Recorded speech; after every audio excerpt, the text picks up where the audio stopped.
ಹಳೆಯ ಚಿನ್ನದ ಒಡವೆನ ಅಧಿಕ ಬೆಲೆಗೆ ಮಾರಬೇಕೆ? ಅಂದ್ರೆ ಆಟಿಕಾಗೆ ಕಾಲ್ ಮಾಡಿ 8880 ಅಟ್ಟಿಕಾ ಗೋಲ್ಡ್ ಕಂಪನಿ.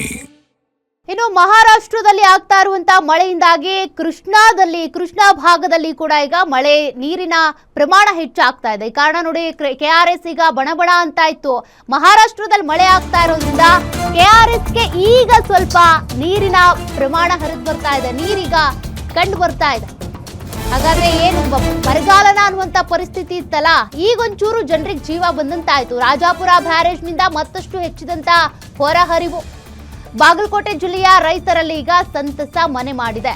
ಮಹಾರಾಷ್ಟ್ರ ಭಾಗದಲ್ಲಿ ಮಳೆ ಆದ್ರೆ ನಮ್ಮ ರಾಜ್ಯಕ್ಕೆ ಯಾವ ರೀತಿ ಪರಿಣಾಮ ಬೀರುತ್ತೆ ನೋಡಿ. 6 TMC ಸಂಗ್ರಹ ಆಗಿದೆ ನೀರು. ಸಂಪೂರ್ಣ ಬರಿದಾಗಿ ಡೆಡ್ ಸ್ಟೋರೇಜ್ಗೆ ತಲುಪಿದಂತ ಬ್ಯಾರೇಜ್ ಈಗ ಸದ್ಯ 2.34 TMC ಸಂಗ್ರಹ ಆಗಿದೆ.